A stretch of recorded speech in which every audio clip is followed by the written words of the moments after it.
We'll call the meeting Morning. to order. Council is conducting this meeting in person and via conference call in accordance with the Municipal Government Act, Section 199. Council chambers is open for public attendance. However, councillors and members of the public may still join meetings remotely using our current teleconference process. If you have submitted a comment request, the chair will call on you at the appropriate time. The chair may also ask for comments and concerns from the public relating to a particular topic. And at this time, phone lines will be unmuted. If you would like to speak, please state your name.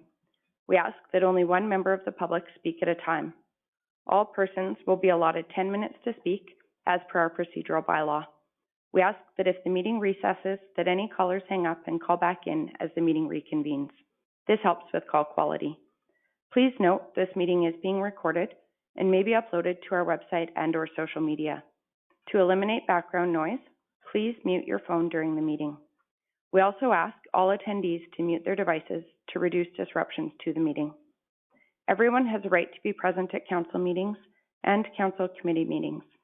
Any attendees that are considered disruptive to the progression of this meeting may be removed at the discretion of the chair as per the Municipal Government Act, Section 198.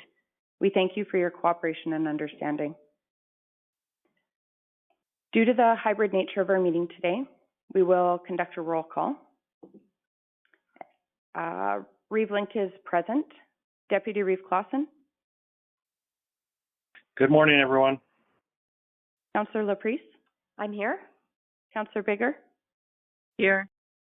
Councillor Eichert. Here. Councillor Kester. Here. Councillor Lowerson.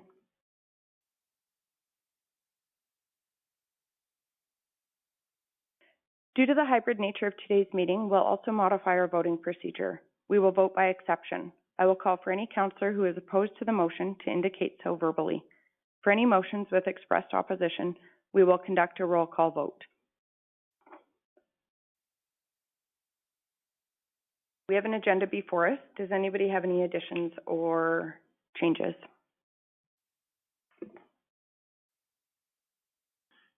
Good morning, Reeve Link, Brian from Administration. Administration has one item to add to the agenda. The item would be a request for a letter of support, and we're proposing to add that under 2.4.5. I just have one other request for consideration from council. The addition of a potential resolution regarding provincial funding for investment in infrastructure related to industrial development. We could add that under 2.32.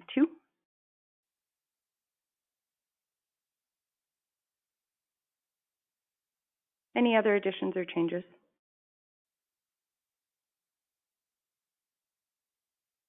If there are none, I'll move the adoption of the agenda As amended? as amended. Any questions or discussion? Is any councillor opposed? Motion is carried. We have the minutes from our December 6th regular council meeting. Any errors or omissions? I'll move the minutes as presented. Councillor Laprise has moved. Any questions or discussion? Is any councillor opposed? Motion is carried. We'll move to public hearing for bylaw 2022-24. I move that the process for the Wheatland County Council meeting as it pertains to the scheduled public hearing will be as follows. Public hearing, first reading if required, then consideration for further readings of the bylaw for those public hearings that have been closed. I further move that the above process will take place with the absence of resolution to go into and out of council before and after each public hearing. Is any councillor opposed? Motion is carried. I'll call the public hearing to order. Welcome, everybody. Does any member of the public have an objection to any councillor sitting on council for the public hearing? And can administration please verify that the public hearing was circulated in accordance with the MGA? Yes, Madam Reed, we can. And are there any written submissions beyond what was circulated? I guess the two that were circulated outside of the package we should read into the record. I think there was two, is that? Or one? To the read, there was one that was not included in the package. If we could just read that into the record, provided it was received prior to the date. I'll read it. Perfect, thank you. So to council, Matt from administration, just reading the letter submitted pertaining to file number LU 2022-006. Attention, Taylor Felt, Planner 1, December 6, 2022. My name is John Gorviat, and I am a tenant of, and I'll just say redacted, and reside on the redacted of the proposed Stallville Hutterite Colony development. As a resident of this close, I have big concerns. The first concern is the amount of water necessary to support a colony.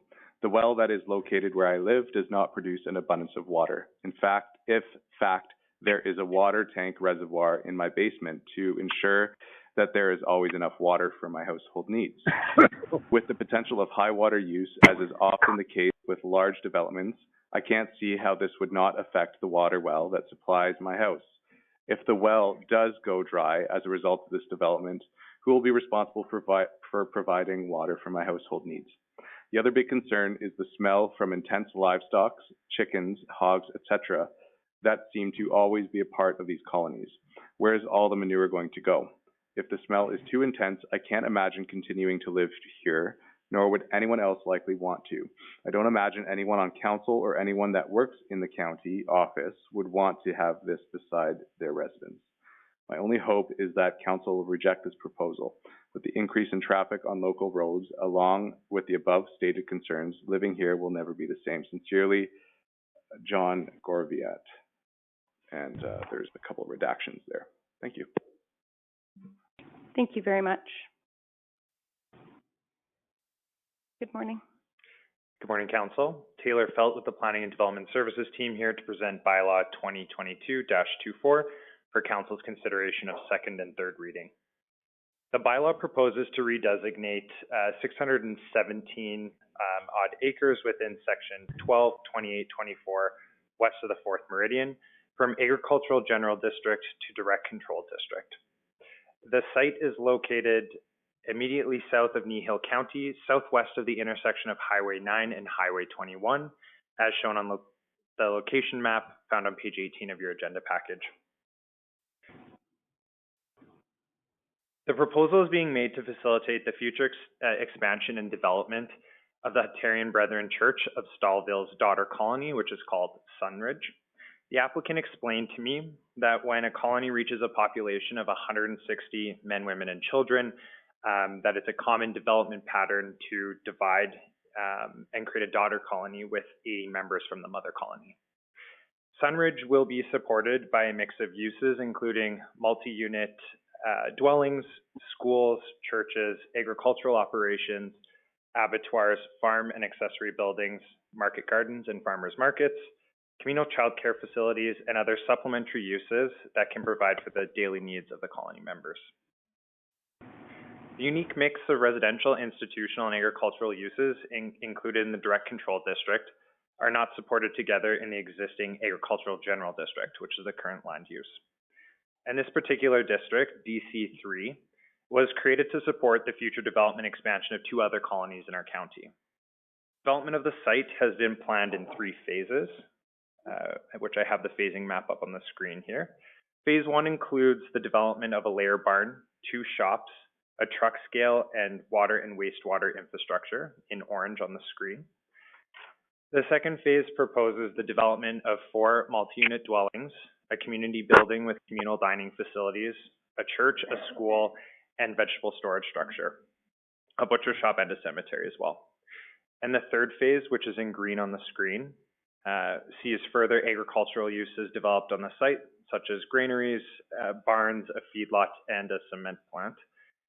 As part of the third and final phase, the existing farmstead, which is in the northwest corner of the section here, northwest quarter, will be demolished and removed from the site, and the balance of the parcel will continue to be used for crop production. The colony does not intend to subdivide the land. However, the Provincial Cemetery Act will require the cemetery to be contained on a separate parcel. In phase 2, when the area proposed for the cemetery is actually finalized, the land will need to be redesignated to the Community Services District in accordance with the county's land use bylaw and subsequently subdivided. Servicing the site is to be provided by water wells and private sewage treatment systems. The applicant provided a phase 1 groundwater assessment and a level 4 PSTS assessment in support of their proposal. Both documents indicated that the site is suitable for on-site servicing for the future development.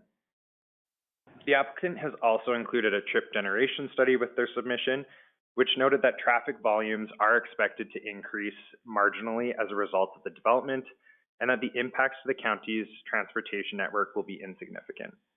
The majority of the traffic volume will be generated by members of the colony and contained within the site. The proposal generally aligns with the best practices of sustainable community development as outlined in the Regional Growth Management Plan and the intended development goals for the county. The cultural circumstances surrounding the requirements of the uses in the DC3 district are intended to ensure that a certain quality of life is maintained and that cultural and social supports are available to these communities in the county. And while some cultivated land will be removed from production as part of the future development, the DC district will allow the colony to use the remaining agricultural uses for new uses such as rearing fowl, cattle, their vegetable gardens, and further crop production. Stakeholders and landowners within a 1-mile radius of the site were notified of the public hearing today, and 4 letters of concern were received and have been included in the agenda for council's review. The letters outline issues and impacts of the proposed agricultural operations and how they may impact the adjacent lands, particularly as it pertains to traffic and odor, and then the water requirements to service the site. As I mentioned earlier, the applicant did provide a phase 1 groundwater assessment, which was prepared and approved by a hydrogeologist. The report notes that it's likely that 2 to 3 wells will be required to be drilled and tested on the site to produce an estimated 60 to 100,000 cubic meters of water per year for the development of the site. Water is required to supply domestic uses, stock use, and other agricultural applications. And the colony is required to obtain a water license for their future water supply, which is applied through environment and protected areas in accordance with the Water Act. Wells need to be installed to licensable standards, and an evaluation of the long-term production from each well will be required by performing pumping tests of the wells on site. Essentially, the application needs to demonstrate to EPA that water can be supplied without causing adverse effects to existing users on adjacent land. The phase 1 groundwater assessment was also reviewed by the county's third-party engineers, and their conclusion was that no further investigation was required at this stage, and that the proposed groundwater usage would not have adverse impacts to the adjacent landowners. And with that, that concludes my presentation. I'd be happy to take any follow-up questions. Any questions regarding the presentation? I have one. Please go ahead, Councillor Kester. Yeah, being that we had 4 residents with concerns over water, and we had I guess call it a desktop study on the water there. If it proves out successful, what if it, say in a couple, 4 or 5 or 8 years, the wells start going dry, is there any recourse for the residents, or is it Alberta Environment's call because it's their rules?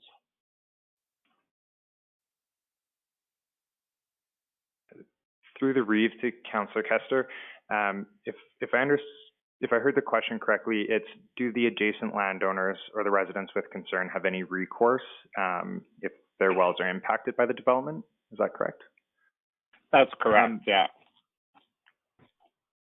So when the application is made through environment and protected areas, there's different levels of licensing that are required, and based on the volume of water that's required to service the development, adjacent landowners will be able to be involved in that process at the provincial level.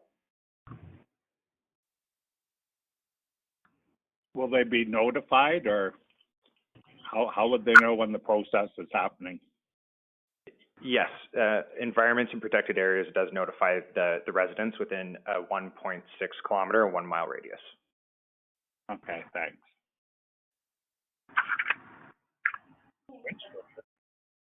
Any other questions regarding the presentation?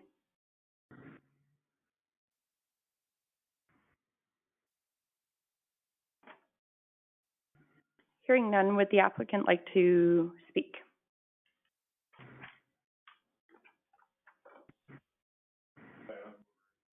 Sorry, if I can just ask you to come to the podium, and if you can state your name, and each individual speaking will have 10 minutes to present. Good morning. Morning. My name is Laverne Taves. I am acting as the agent for Stallville Colony. I have worked with a number of colonies over the past 7 or 8 years, so I've kind of got to know a little bit how they operate, and that's a little bit what I was going to just talk about, a little more high level. They are a very peaceful people. They take, obviously, value building relationships in the community and with their neighbors. Also, stewards of the land, working with them, I see that, and I also, working with Stallville now, they're, I've never known them to be malicious or that type of thing towards their neighbors and their community. In fact, they strive to build stronger relationships. In regards to this application, this bylaw amendment, Stallville Colony has taken what they consider to be appropriate steps to ensure this new colony will be constructed within the parameters set out by the various jurisdictions having authority. Working obviously with Wheatland County here to make sure that things are in order there with building permits, that sort of thing. Working with NRCB on the livestock end of it. And there's a whole process with that in regards to what we can and can't build and how the process goes. And again, the neighbors are notified in that process as well. Also working with Alberta Environment and Parks with water licensing, wastewater licensing. And again, like Taylor mentioned earlier, the neighbors are involved in that process as well and notified, especially on water licensing and that. And then obviously working together with Department of Transportation, as was stated, traffic studies and that sort of thing. Making sure that we're doing that in accordance with standards that need to be achieved there. I think that's all I would have to say. Just one more thing, as the colony agent, I'm available at any time for concerns, comments, questions. We're here to work and build relationships with the neighbors, the community, and with Wheatland County. Thank you. Thank you for your presentation. Are there any persons who would like to speak in support of the application?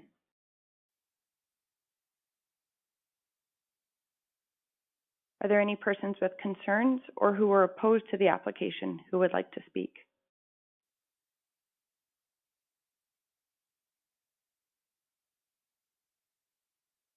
Does staff have any final comments? If there are no further comments, we will close the public hearing for bylaw 2022-24, Council's wishes.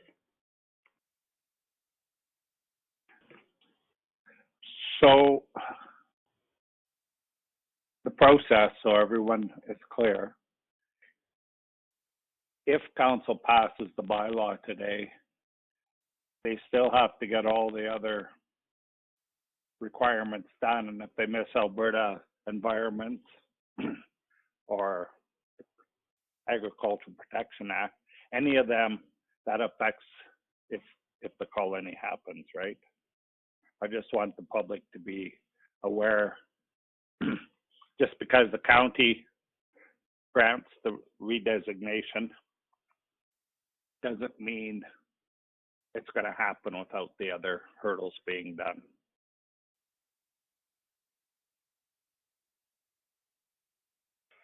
Through the reef to you, Councillor Kester. In short, yes. Essentially, the information we've received, the reports and studies that have been collected by administration have helped determine that the site is suitable for the future development. But there are other provincial agencies such as EPA, NRCB, as the applicant mentioned, that are required to provide approvals as well. Okay, thanks for that. If there's no other questions, I'll move second reading of bylaw 2022-24. Councillor Kester has moved second reading. Questions or discussion? I just want to comment that all of the colonies that I know of are very excellent neighbors and stewards of the land, and I don't know of one that I've had noticed issues of odors or anything, even though they have lots of livestock and hog barns and chickens. Yeah, I don't think that's an issue. I mean, the water is one thing, but I wouldn't think there would be any other issues. I think they'd be excellent neighbors. Any other questions or discussion? Is any councillor opposed? Motion is carried. I'll move third reading of bylaw 2022-24. Councillor Eichert has moved third reading. Any questions or discussion?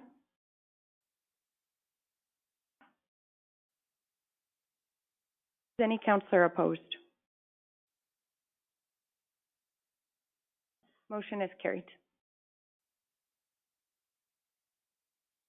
Move to agenda item 2.12, third reading for bylaw 2022-11.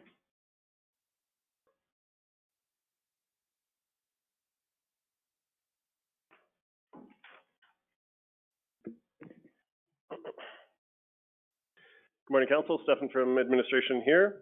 So this is third reading for bylaw 2022-11, which is the update to the Municipal Development Plan.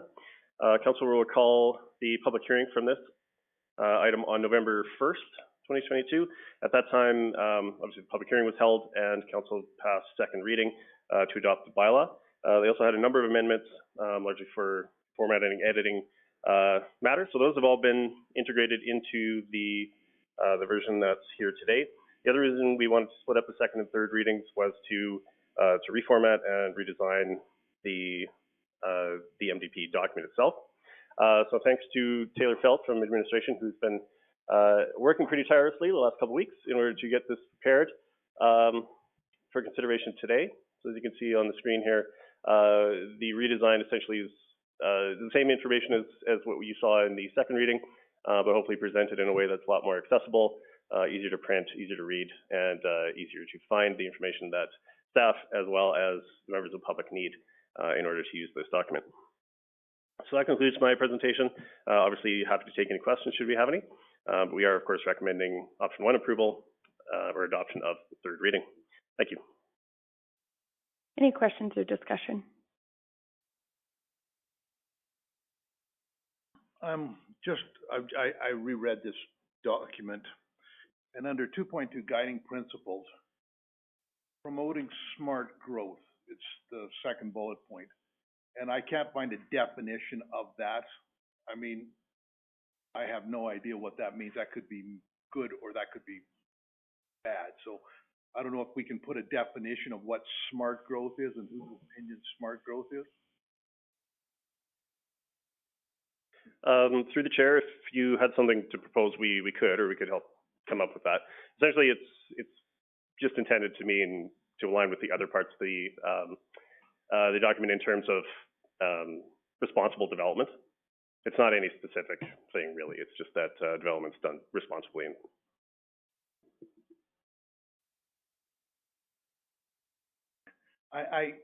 I understand that we have to have this policy. And I read it, and so much of it is intuitive, because we do not want, there's no one sitting around here that wants to destroy the environment. No one wants to do all this kind of stuff. So a lot of what is in this thing is just sort of, for lack of a better word, common sense. And there will be mistakes made down the road that we'll be putting stuff in that was promised to do one thing, and I mean, so a typical example would be, further down, we got a picture of windmills, which we have absolutely no, my bugbear, okay, so we're gonna go on this one. We have absolutely no, we as a council have no ability to affect that.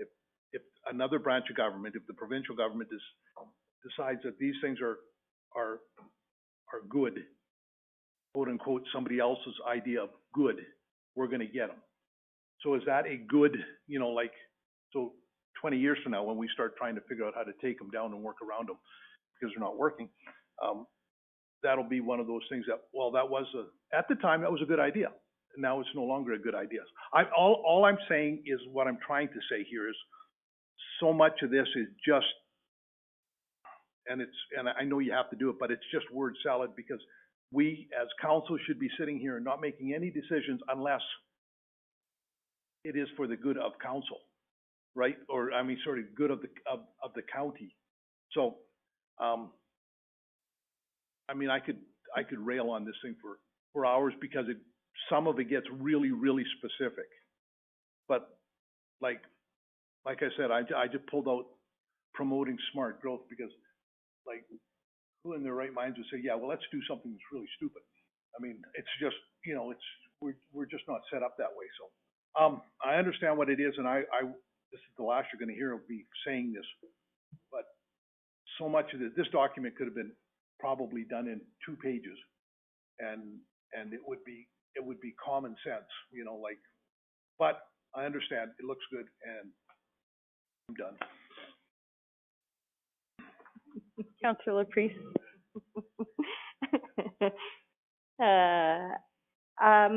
So I thought it looked fantastic, and I really liked the document.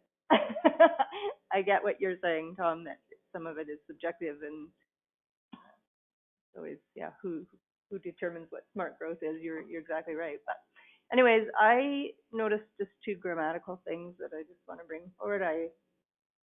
I'm not going to die on these points, but so on page 77 under water resources, the first sentence is, the county's water is not only a resource. And to me, that's a kind of a fragment. I don't think it's the full thought of it. So I wondered if it should be a comma then, and then it is an important part of the natural environment, and it plays an integral role in the quality of life that we enjoy. So that's just one suggestion, I guess. And then the other one is on page 112. Bless you. Thank you. So 112.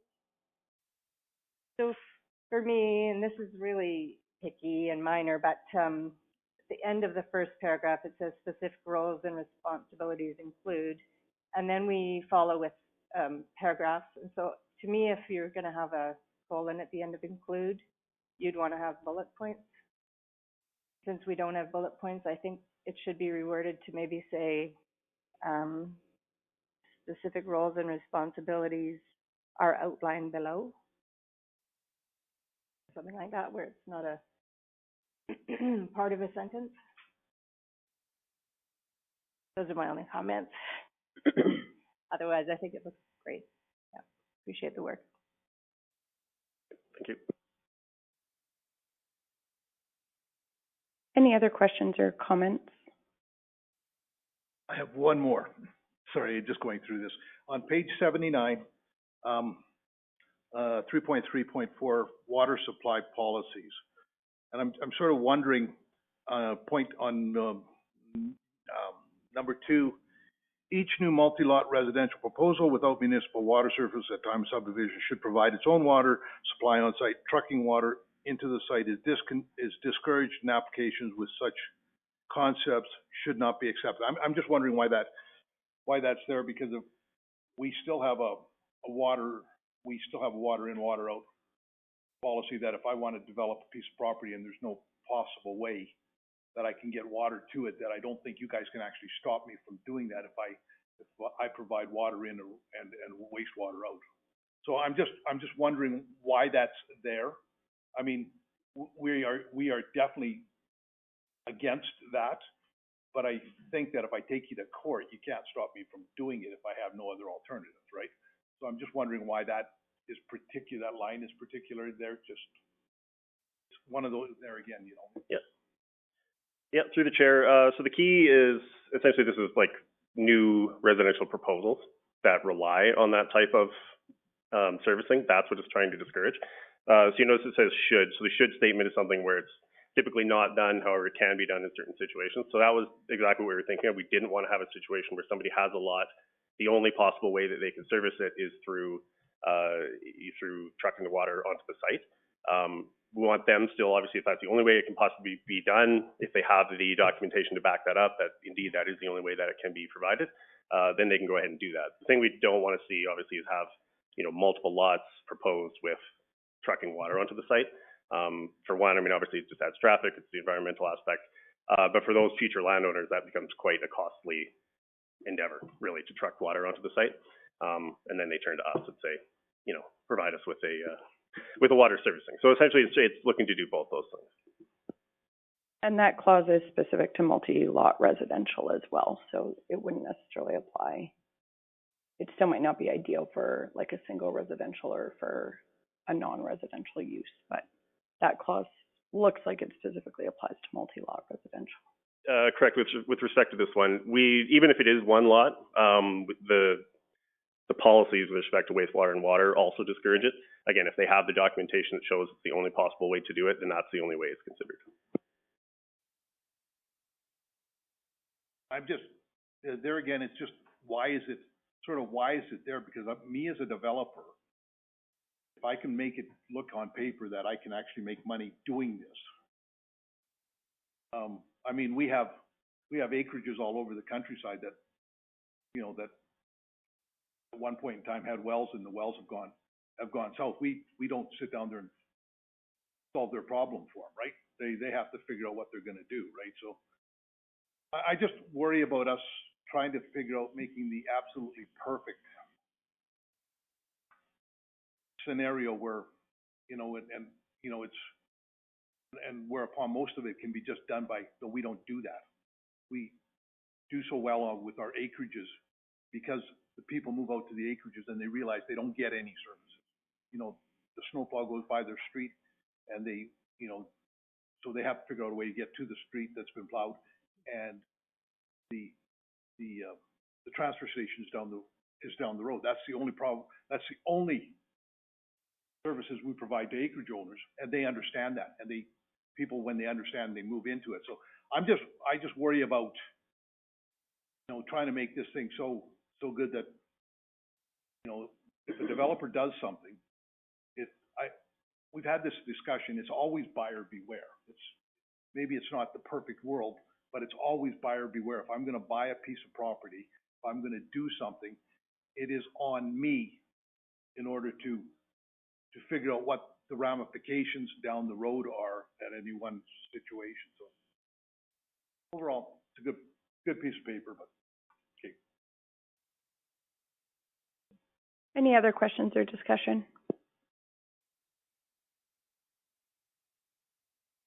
Just have one comment, and it's also minor.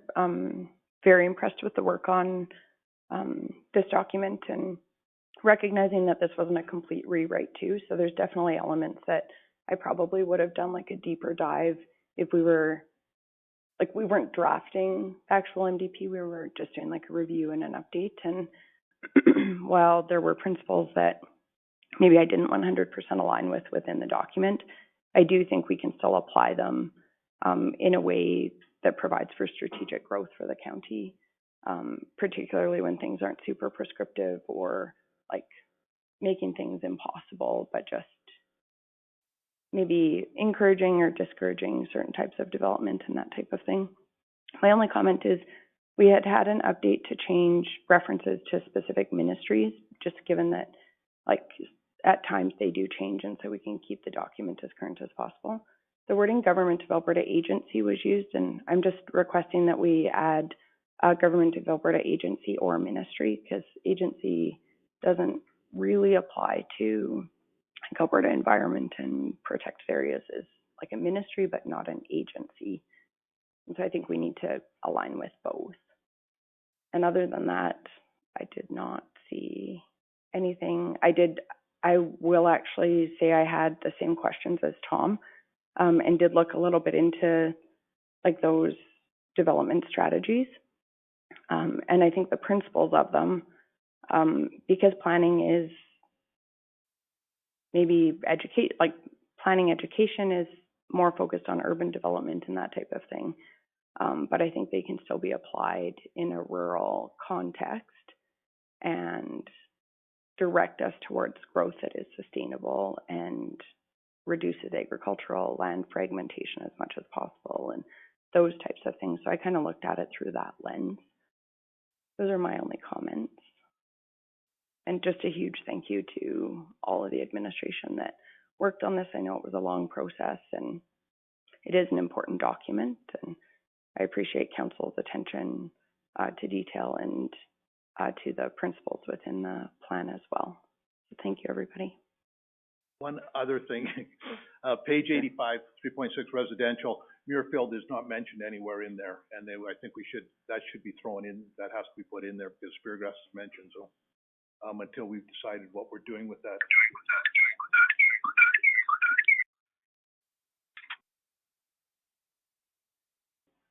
Just to note, it's still not a hamlet. Right, but it should be mentioned as Speargrass is not a hamlet either, right? So I believe that. At the end of the paragraph where it has the named areas. Right, exactly. As that is one of our biggest, well, it is our growth node.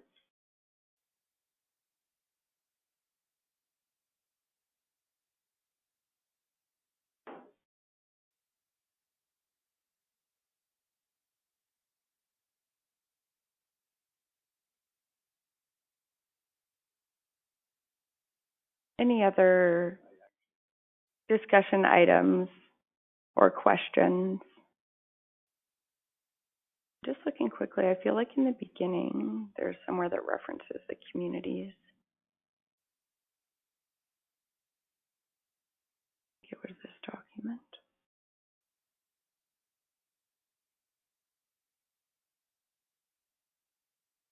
Through the chair, I believe it's page 56. Oh, I'm even on that page. I just hadn't scrolled. Yes, thank you. It says there's 24 distinct communities. Does administration have any concern with adding Lakes of Muirfield in there as well? We can add it. And then I guess we would amend to 25 distinct communities. Okay, thank you. Yeah, I agree. I think that's important. Any other questions or discussion? I'll move that council move third reading of bylaw 2022-11 as amended. This being a bylaw for the purpose of amending bylaw 2013-18, the municipal development plan, as shown in the attached schedules A forming part of this bylaw. Any questions or discussion? Is any councillor opposed? Motion is carried. Move to agenda item 2.13, bylaw 2022-32.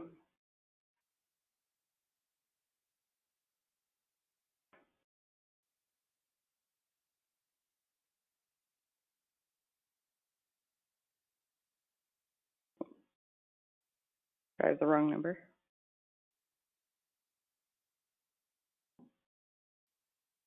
Seems to be two numbers there. Yeah, sorry. On our agenda, it's 32. It should be -18. My apologies. Oh, no, it says 32 further down. There's a I think you're right at 32. Let me look at the bylaw. Yeah, on the bylaw, it does say -32. Through the chair, that's correct. My apologies, it's incorrect on the report here. No worries. It looks like the resolutions are right. Okay. Stephen Coons presenting on behalf of administration. This is first reading for bylaw 2022-32, which proposes to redesignate the subject lands from industrial general district to commercial highway district. The lands are located 2.5 miles west of the hamlet of Carsland. They're southwest of the intersection of Highway 24, Township Road 222, and Range Road 263. So the subject lands are 13.74 acres in size. They're industrial general district currently, and they're proposing to redesignate to commercial highway. This is part of a 3-lot plus an additional common property condominium development that's intended to house a truck stop as well as an RV storage facility. The common property is intended for the wastewater and stormwater servicing infrastructure. So Unit 3, which is located immediately south of the lands, is intended for RV storage, but Unit 1, which is indicated here kind of northeast of the subject lands, as well as Unit 2, which are the subject lands, that's intended to house a truck stop. The reason that the applicant initially did the industrial general versus commercial was that the service station itself was intended to be located on the commercial highway area, and then the ancillary uses, that being the truck wash and the parking, were going to be located on the industrial general area. What they've noticed as they're starting to develop the site is that the ideal location kind of straddles the property line between the two parcels. So ideally, they would like to consolidate units 1 and 2 into one parcel. And obviously, in order to do that, they need to have the same land use. So all the uses that are proposed for the Unit 2, for the parking and that type of thing, can be accommodated within commercial highway. So there's no concerns with respect to that. The lands are located within the Goldfinch Industrial Area Structure Plan. There was also a area concept plan prepared prior to the ASD. So both account for this development, obviously. The area structure plan indicates the actual land use district of each of these parcels. So that may be amended in the future. It's not necessarily required at this point in time. According to the ASP, minor changes to the ASP do not require amendment if the intent of the ASP is still achieved. And obviously, in this case, it's intended for a truck stop.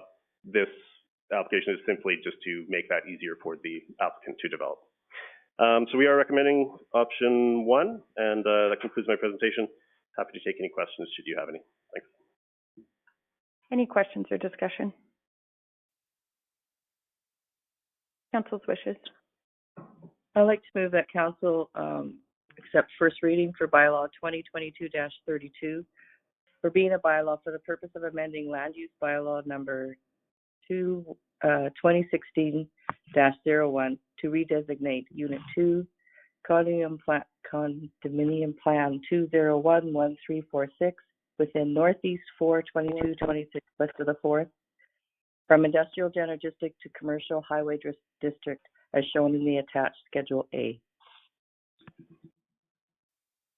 Councillor Biggar has moved. Any questions or discussion?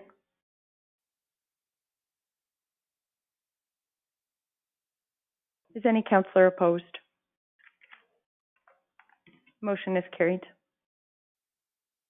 I'll move that the public hearing for bylaw 2022-32 be scheduled for January 10th, 2023 at 9 a.m.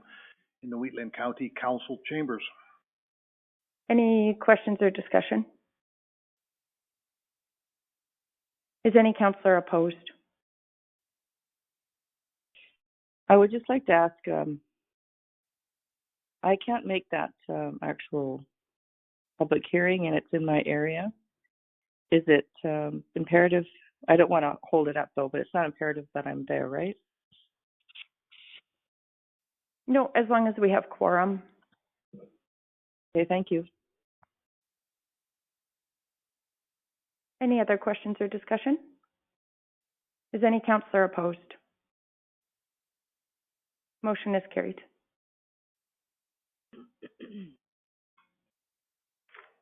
We'll move to agenda item 2.31, interim operating and capital budgets.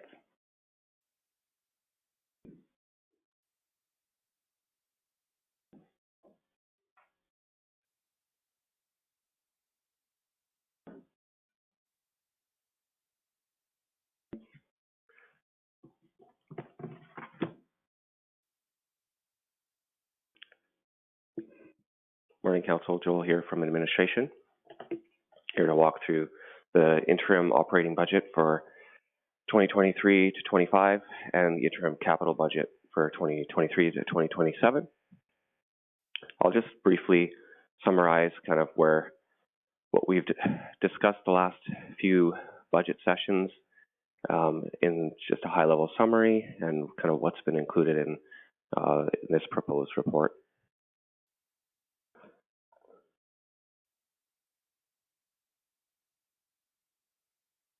I'm just going to zoom into the first attachment here. So we started our budget discussions with Council November 15th, the Committee of the Whole. And from that point, we've had meetings on December 6th and then today as well. And this first document will show the changes on the capital budget from the initial proposed package, and the total that was $25.497 million. So this value right here. And then we have just a running table showing all of different projects with all of the changes that have occurred since that point to come to the total that's being proposed today in the interim capital budget. That would be this $25.389 million. In terms of the operating budget, a similar representation of the changes from the November 15th up until today. You'll note that we balance the total changes to zero just because the nature of the operating budget requires us to balance the budget out. So we'll have here a couple revenue items, the property tax changes, and then there's the contract services, which is an expense item, and then our balancing adjustment is usually the reserves item here. So that shows kind of the running total of the operating changes since we first started these discussions.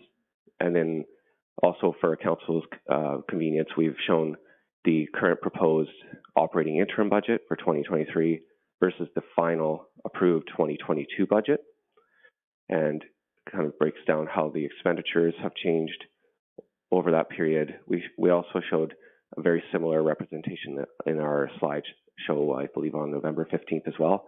The numbers haven't changed substantially on the operating side from that point. And so this just provides a little breakdown as well as more detail as to the tax, like the gross tax changes from that point from last year to what would be this year. At the December 6th council meeting, there was also a couple specific requests or discussion points around the paving projects that were proposed as an option to defer, the two projects being itemized here, working out to about $4 million. And so the question was, what does that look like for, I believe it was Rainford Road 243, sorry, and what it would look like if we broke down those into an acceleration lane as well as the road paving individually, and the total cost for that versus what is currently in the budget as kind of like a combined package to show what the savings are attributed to by combining those projects. In addition to that, there was some discussion on reserves. In the package today, there's been inserted a high-level summary of kind of a scenario analysis of what that would look like at the end of 2023. Something to keep in mind here is that we haven't included a lot of the operating results from the current year. We haven't finished our audit this year, as well as even the 2023 operating. It's difficult to project 2 years going forward. So this is more of just a high level tentative look at what that could look like, depending on a couple of the summaries that we had discussed in the December 6th package, where there was 4 scenarios. This puts forward those scenario 1, which was the full spend of the capital budget, and the scenario 4, which, if I recall, that was taking out the 2 paving projects, and what the projected reserve balances would be based on total spend of the budgets versus 60% spend. Also, the other 2 items included in the package, of course, are the actual unapproved capital budgets and the operating budgets. And that concludes kind of the summary analysis of the budget. Myself and staff are available for any further questions or comments. Any questions regarding the proposed interim and capital budgets? If administration could just make one further comment, just the way the interim capital budget is presented today, if council were to approve, the operating budget, if council were to approve the budget as presented today, there would be a 2.5% municipal tax increase. So administration has noted to council prior that we believe that 2.5% tax increase would be kind of aligned with what the increase would be offset mostly by new industrial growth or linear growth within the county, which kind of aligns with council's strategic plan. Administration also did some communication up for council to consider after the approval of the budget as well. And the requisitions, of course, are not controlled by administration, and those requisitions will come down to actuals once we do receive those final requisitions. So those really, we're just kind of estimating. We don't know what they will be, but we're just kind of putting an estimate in there. Thank you.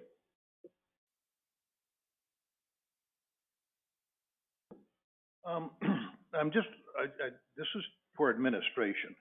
I'm good with everything that's there. I'm just questioning, like, on the paving summary. And the acceleration lane that is part by the county here, I'm not sure we've thought this through properly. We are talking a big chunk of change. A lot of it is we're working on somebody else's highway. That road out there is a provincial highway. It's not a county highway. So my question to administration is, when the county put in the county buildings, and then when the county allowed that industrial space out there, did we receive assurances from AT? Did we get a letter from AT saying that was okay? Because they're the ones who would be responsible for whether or not they thought it was a good idea or a bad idea. So any of those letters that said that if you guys do this, you're going to have to spend money on our highway? Unfortunately, I don't think any of us would have that history at our fingertips today. That is an answer that we could get council at a future date. So your assumption would be that AT, we would not have gone against anything that AT would have said, right? If AT That's correct. Yeah. Okay. So I think that I would like to see both these. Okay. And the other question is Range Road 243, the paving on that. The 264, the overlay on it. When was that seal coated? Like, I think that's been seal coated within my time on council. Was not that one seal coated basically the same time that Glenmore Trail was seal coated? In the last 4 years, I think. Through the chair, if memory serves me right, I think Glenmore we did in 2018, and this would have been done prior to that. I would want to say maybe 2016, but I'd have to go back and check the records to be sure. And so, yeah, while you're up here, Cody, when you seal coat a road, that should add what, 10 years to that's the rule of thumb, that it should add 10 years to the life of the road. Else because I know I'm just looking at some of the stuff we're going to do. It's really dependent upon the traffic volumes on that road. Something like Glenmore, just wouldn't last as long as a road like Lyelta or something of that nature. I guess for an example, Glenmore, the last time we paved that, it would have been, I think 10 or 12 years before the last time we had paved it. Whereas, I think Rockyford Road and might have been 15 or 18, right? So sometimes you're getting anywhere from, I guess our span has kind of run 8 to 20 years I've seen over our different paved roads, just because of the traffic volumes and the nature of the traffic on them. So with the seal coat, you're putting that new wear surface on, but because of those volumes, it could vary greatly. So I'm thinking 5 years to 10 years tops, kind of on average. Okay, thank you. So, I would like to see both these put back if at all possible. The overlay paving might not be a doable thing, but I would like this, if we could spend more money on, crack sealing that thing. Has there been any thought about if this intersection here on whatever it is and the number 1 highway is a bad intersection? Has there been any thought on directing traffic to the north and then taking them up 250? Because that would be a natural, anybody coming into this area from, coming down and then, I think it's way better money. Well, if we're going to spend county money, we should spend it on county roads. So, so any of these industries that, if they're heading out, they could access the number 1 by a quote unquote a safer route. And I'm just thinking that we should probably do a study on something like doing that. I mean, there's another road that goes east off of this road here, but I don't know which is just basically down the road, right? And so you could just jog around. It would be hardly out of your way if you're heading east, and it would be way safer on this intersection. I just don't want to spend any money on the provincial, because I think we all automatically assume liability then, because they've said it's okay. AT has said it's okay. If we decide we're going to put an acceleration lane in there, I think we're now admitting a liability that we're going to, if anything happens there, well, it's our acceleration lane, right? That's my thoughts.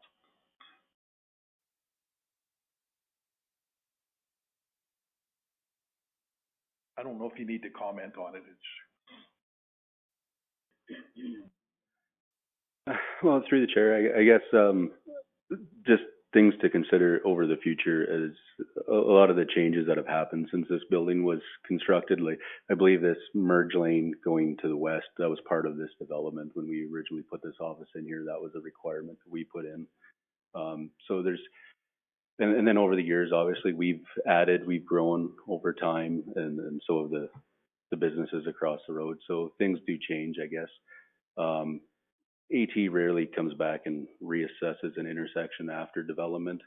So I think a lot of their stuff becomes accident based more than anything. So just trying to be preemptive in that effect.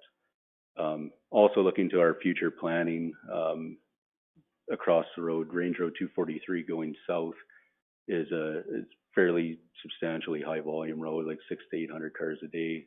And, we do intend to eventually upgrade that road at some point, which will, again, add more traffic to this intersection. So it is primed to be busier in the future. And we do know that AT does have plans to eventually alter this whole corridor through here. Exactly what that looks like and where those interchanges are going to land in the future are widely kind of a guess right now. So we're just trying to work with the best information we have to date on that. As far as going north, this road to the north here hasn't been upgraded at all. It's an original road, so that would have to be fully built to do any kind of paving or anything up around that way. As well as the first with the Township 244 up here around the slough, that would have to be fully upgraded as well if we were going to make a corridor around that way. So definitely different options to consider. There's a lot of variables, a lot of costs involved in each of them, but we just felt this was the most, effective for now, but definitely open to debate.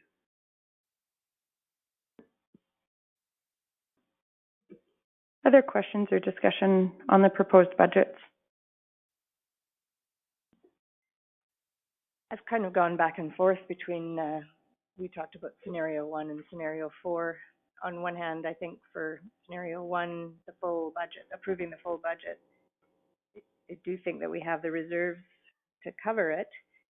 On the other hand, I think of administration's recommendation that our capital budget should be more in the line of 18 million.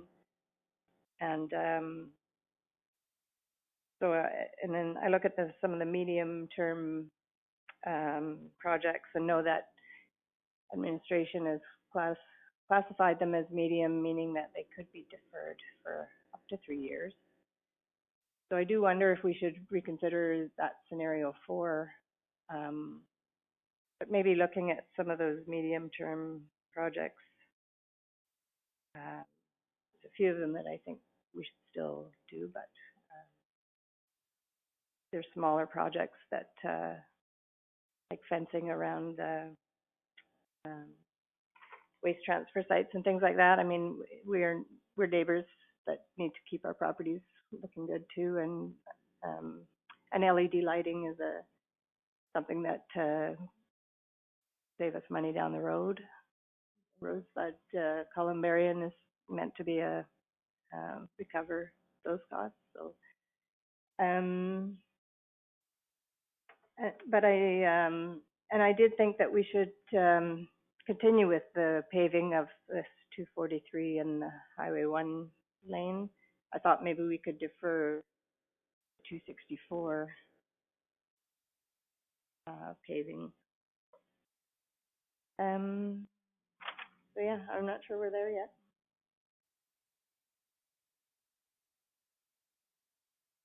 Curious what other people think. I wonder if administration can speak to where we are in terms of the pavement deterioration curve, because one of the things, like through presentations from like Alberta Road Builders Association and things like that, they've really emphasized the value and the efficiency in, I think, what you're proposing, that sort of proactive resurfacing prior to getting into that steep part of the curve. And it might even actually be good to include that curve that was sent to council, like in our next council package, just so it's on public record. It definitely shows that, like, spending $1 on preservation, like in that 0 to 15, I mean, it starts to deteriorate after 10, and these are averages. And I appreciate what Cody's saying. It's very much impacted by, like, the actual road, like there's variance, but also on traffic counts, and not just traffic, but how impactful that traffic is, those types of things. But then that curve goes very steep, on average around that year 15 to 16, where that $1 proactive sort of resurfacing or whatever you're doing to sort of maintain that pavement turns. And we also got a lot of pushback when we did it to 232, because it was like a super smooth, very new road, and they chip sealed it, like they resurfaced, and it was like sharp and like chips were flying and whatever. And it's great now, but it was also a proactive thing. There was not an issue with the road, but it was to maintain that sort of peak performance of the road over time, which we could do very cost effectively. Whereas had we waited, then it becomes, I mean, we see on that curve the $1, that can eliminate or delay spending $6 to $10 on rehabilitation or reconstruction once you get into that steep part of that deterioration curve. So I do appreciate that administration is focused on identifying where we can apply those proactive dollars. Because I think if we look at the cost of that resurfacing, and it's so counterintuitive, like it was so counterintuitive to me, I'll speak personally, prior to understanding this curve and hearing from people with actual experience, like with those roads. It's very counterintuitive to put overlay on a perfectly good road, but I think we have to be strategic and consider the long-term consequences of delaying that proactive investment. So I guess my question is, how close are we to sort of tipping onto that steep part of the curve? Like, is this something that you would recommend be deferred, or does that move us too close to where that proactive, significantly less expensive investment? Through the chair, so on the northern portion of the Lyalta Road, so the overlay paving we're talking about, that section was rated in 2021. We assessed that, and it came back with about a 67, I believe it was, which kind of puts you right at that edge of where you should kind of act now, or you're going to end up spending more money. It's going to deteriorate faster. So it's not to say that the road will be no good next year, but it might deteriorate quite rapidly over the next, say, 5 years. And then you're going to get into a position where you're going to be doing a 4-inch overlay as opposed to a 2-inch overlay. So now you've just doubled the price in 5 years' time, right? As opposed to extending that road, maybe we don't have to pave it again for another 20 years, right, after this overlay. So spending a little more now can definitely save you quite a bit in the long run. On some of those approaches and things we are seeing, some of the base repairs and things that are needed, we're getting a lot of breakout in some of the approaches and some of the crossroad aprons and things, so where we're gonna have to go in and do base repairs. So we're definitely getting to that stage where it's starting to accelerate. It happens on such a gradual, timeline that you don't notice it day to day. And driving down it maybe at 50 or 100 kilometers an hour, you're not going to notice it. But when you're out walking the road and you'll see there's the micro cracking in the surface and things like that, you start seeing the longitudinal cracking and things starting to develop. And those are things where that moisture, the rain, the water, everything gets in there over time and really starts to penetrate the base and deteriorate the road. So basically, the more it cracks, the more those micro cracks develop and that water gets in there, the faster and faster and faster it just accelerates over time. So I guess as an example, if you want to look at something maybe like 564, even parts of Highway 1, right? AT kind of generally lets the roads go longer because they have so many to deal with and the budget restraints and everything else. They kind of focus on the worst. And so they just let things go. And I mean, anecdotally, I've kind of been told they don't even have the budget to crack seal their own roads, which, I mean, that's something that we do. Just kind of extend things out longer, right? That's a preventative maintenance thing that we do. So all those little things, all that little money that we spend, will definitely get more and more life out of our roads. And, hopefully we don't have to pave them as often. Hopefully that answers the question. So has administration looked at the futures on like what 5 years from now, what the price of fuel is going to be, like diesel, which offsets the price of asphalt? Because doing an asphalt road right now has to cost substantially more than it did 3 years ago. So do we do anything like that? Do we do anything like that engage services to figure out where the price of fuels or product, the price of where the price of product is to go, and can you buy futures on this kind of stuff? I would say that through the REEV, no, we don't.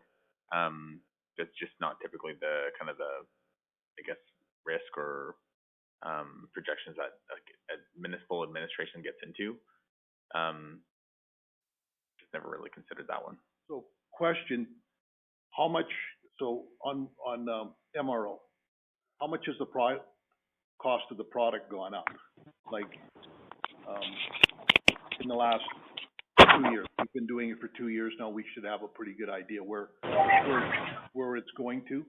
And do we know what going out for next year for buying your product next year? Do you have an idea what that's going to be? Through the chair. So the price of oil is very hard to predict, and that directly affects our asphalt oil products. Our suppliers typically won't quote us anything other than a month prior to delivery because of that fluctuation. So it's definitely very hard to predict. I would say what we saw this year over last year was almost, I want to say 50% increase in oil costs, just because of that price. But I mean, oil was almost negative there, or was negative, I think, a while ago. So it's such a moving target.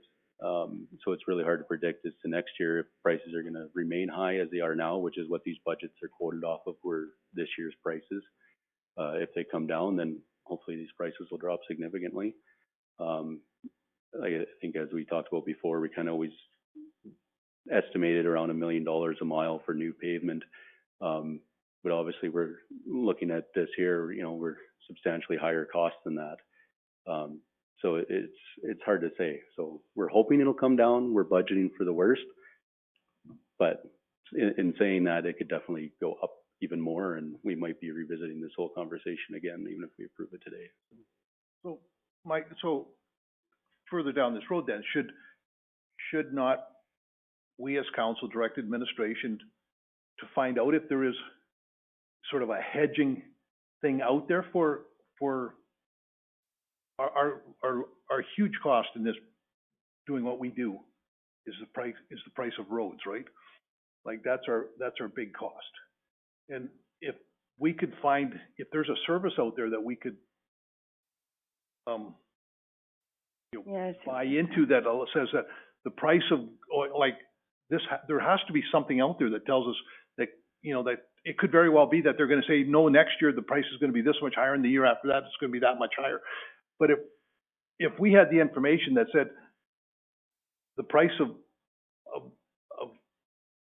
product is going to be here, and a year and a half from now, it's going to be back down here because that's just the way the market works. If we had that, then we could sit down there and say, look, it makes just sense to defer these projects until, and I understand if you don't have the information, we'd be just guessing right now. But I'm just wondering, is there that service out there? Is there somebody that will tell us? Like, is that information attainable? I would say, just to kind of provide some perspective on the volatility of oil. So last year, 1 year ago today, the price of oil was around $71 a barrel. Today, the price of oil is $75 a barrel. So, but in between that, it got up to $120 a barrel. So that's almost a 70% increase from top to bottom. I guess from peak to trough, or trough to peak and back down to trough. Hopefully it goes lower. Well, I'm not even going to say that. So I've seen other municipalities before do hedging with American dollars for assets purchased out of the States. I do know that we buy a lot of our heavy machinery through CAD, which is through Canadian dollars. I don't know if there is something like that we can do just for that type of risk hedging kind of thing for currency. But as for products of oil or other types of products, I have not seen that before. That doesn't mean that administration can't look into it. I just have never seen it done before. I think if you had somebody who could actually predict that, like, well, no, but we wouldn't need to be having this discussion because we could just pave everything if you had that skill. Like, nobody can predict that. We do know carbon tax pricing is increasing like consistently every year to 2030. They've laid that out. We know that does have an impact across the board. But I'm just trying to save myself some, because as you said, a year ago, price of a barrel of oil was $70, now it's $75, and yet I'm paying double the price for my diesel fuel. So that, like, there is some sort of a separate regulatory issue with like the ratio of, I won't get it right, but. Well, I understand that. The sustainability piece to diesel. But if it's going to continue doing this, then maybe we should do as much paving as we can and take everything out of reserves and pave every road that we're thinking about paving and doing it next year, even though it's, that's all I'm saying. Does it make more sense? Like, if things are going to continue going the way they're going, we've either got, I think as I see it, you have two options. You can either quit doing anything and just, or because with the basic reason we're here is to get the most amount of bang for the buck for the ratepayers, right? That's why we are here. And I'm just trying to figure out, like, I'm just trying to figure out, like, why are we paving?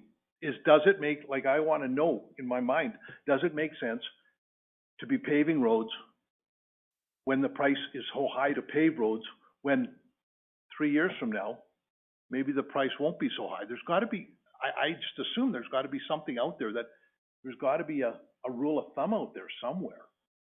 I think what administration has presented is their informed opinion based on like their knowledge of our transportation network and based on the best information that they have at this time. We have to make a decision based on the best information at this time.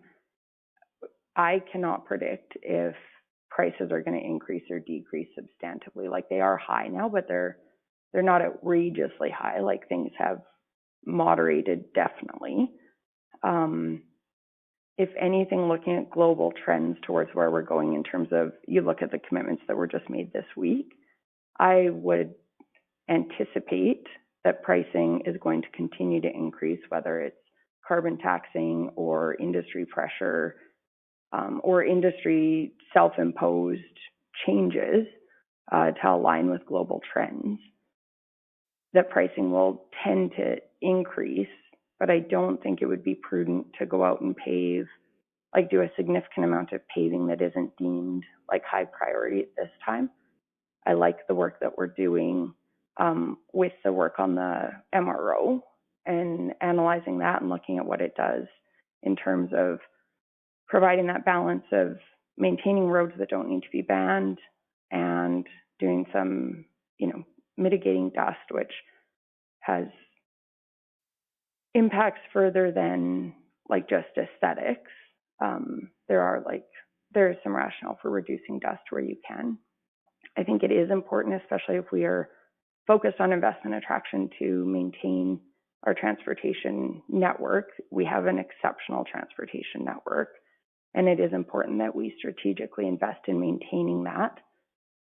We do have reserves, and there are municipalities that have opted to spend, I shouldn't say, I know, I can think of a couple of examples that have spent significant amounts of their reserves, and I think part of their rationale was that. But we also know that we have other infrastructure goals or commitments that we are exploring right now around like the West Side Servicing Strategy and that type of thing, that I think it's important to have access to reserves, whether we leverage those and like whether we utilize those or whether we utilize borrowing. I think it is important, and we're also in the process of doing asset management, which I think will really help us have a better understanding of what our long-term capital requirements are. To me, the budget that was presented struck that balance of like, I don't feel like we're over-investing in paving this year. Given the information that's been provided, personally, I do support the 243 and the turning lane. Safety is a top priority, particularly for our team. And then I also am just contemplating the operational efficiencies, which often when you do like a very thorough analysis, some capital investment is quickly offset by operational efficiencies. Like I'm thinking of our own operations of having to detour, and the impact both from time and fuel and those types of things. I feel that the proposed projects do strike that balance. I do think it's important that we monitor that. And even when you look at the innovation around the MRO, I'm really glad that we discovered that, because I think it has helped us address some of our infrastructure priorities without the significant investment that like full paving requires. I did want to speak to 243A. There was a question raised about that, and I was going to comment, but I wanted to do it in public council because it is in close proximity to where I live. I wasn't in favor of hard surfacing that road. I will say that like administration's comments about the quality of the road, and there's definitely issues with frequently like water, not frequently, but water does go over that road just because it is low, and there are some definite challenges with it. And then when they identified the operational efficiency of the lower cost hamlet crew being able to do the snow clearing all the way through the hamlet, whereas right now we need two crews, like one on the gravel, one on the hard surface. I hadn't considered, I was actually going to speak against it. particularly while I'm on council. But the quality of the road is definitely a challenge. Those were my comments. I do struggle with the same things you're referencing, Councillor Eichert, and I guess at the end of the day, we're responsible for making a decision based on the information that we have available today, based on the priorities that we've established, recognizing that, you know, there's multiple competing principles that we're taking into consideration.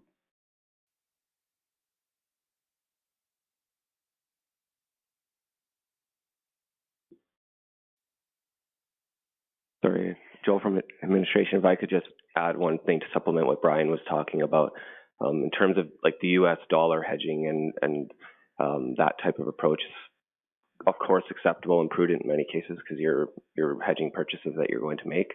I think that in reference to like your futures or commodity type transactions, those would fall usually, I think, under an investment, which I think what Brian is saying, he's never seen a municipality do that because I don't believe they fall under the MGA for an acceptable investment. So in terms of making an actual purchase for an offset to hedge against a commodity price, I don't believe that would be allowed for that purpose.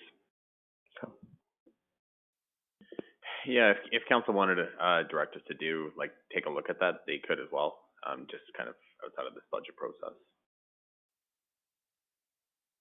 I really don't want us to get into the hedging game.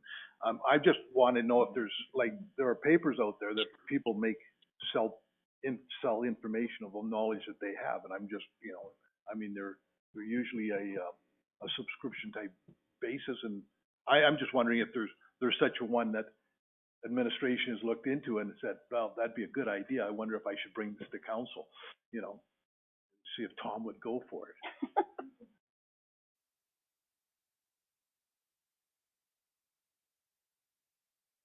Can I weigh in here on the question? I just wanted to say, of course, I know nothing about building roads, but I do trust staff, and I'm totally okay with the budget as it reads now. I mean, one thing we didn't mention is that there'll be some grant money. Maybe it'll offset it a bit. But I also noticed that our reserves were going down 2018, 2019, and then we decided that we would get rid of some equipment to build our own roads, and it seemed to, and I don't know if that's the reason, but our reserves jumped up 15%, and I think it would be smart to use some of that money for the roads to keep them in good shape. I have no problem with the budget the way it reads, and feel confident that what they're suggesting is doable. Just for council's information, the reserves jumped up substantially in 2020 as a result of the county taking over the Lakes of Muirfield subdivision. So within that, the county took over approximately $20 million of land and assets. So all of those would kind of just boost up our reserves. It's not necessarily just on cash basis, it's all assets. Just as for council information. Thanks, Mark. Hello? Yep, we can hear you, Councillor Custer. Yeah, I'm in favor of scenario one. I trust staff and their assessment of the roads. I always have. As far as getting into somebody telling us what the future is of a commodity year down the road, my whole life I've been selling commodities. You dabble in futures and everything else. No, that's not a game for the county. That's an investment strategy. That's very hard to stay on top of. As far as getting a publication or county trying to get some insight, I don't believe that the county should be subscribing to anything like that. But I'm thinking maybe the engineers that put these proposals together, the engineering firms would probably be subscribing to some of these articles already because they have multiple clients out there that they're trying to stay ahead of on the price game. A talk with our engineering firm maybe might give you some glimpse of what the future is. But 2 years ago, who predicted a war? Who predicted price of diesel doubling when the price of oil is going down? Nobody can predict that kind of stuff. It's built into the hedging game. So I'm in favor of passing the budget with the projects on. And when it comes to tender, and if these projects come in well over budget, we can do like we've always done and deferred it then. But if they come in on budget or a little under, we get them done and we stay ahead of the game. I don't want to get into a position like the Alberta government's in. They don't have the reserves and they're taxing everybody in the province to maintain, and they're falling behind. So I don't want to get in the falling behind game. Stay current, stay safe. And oh yeah, one other thing, we have a first-rate road. We've got a good intersection there in the number 1. Why would we build up 2 or 3 more miles to go around that intersection when all we have to do is put a lane in to make it safe?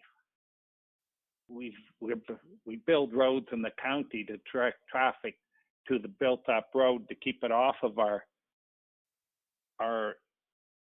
I guess, inferior roads, just so we don't have to rebuild all the roads in the county.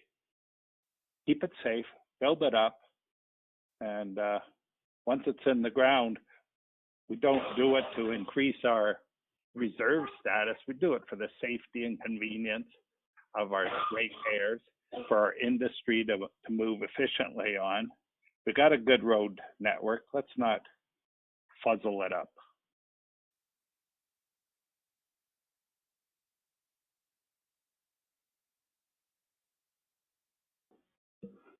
Any other questions or discussion? Hi, Scott here.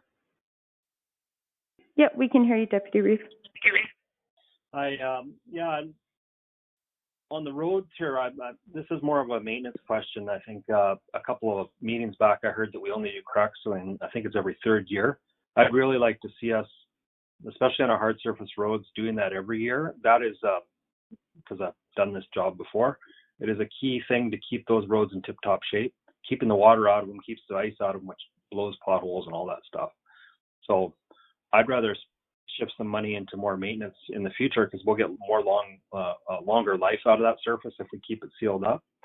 As for the acceleration lanes in the county, when I look at it, because I drive for a living, and it's going eastbound, when you go eastbound out of there with the truck, you're going to be tied up into people merging northbound on Highway 21 or trying to go Highway 21. And I don't believe it's going to make things any safer. In fact, it'll probably confuse people.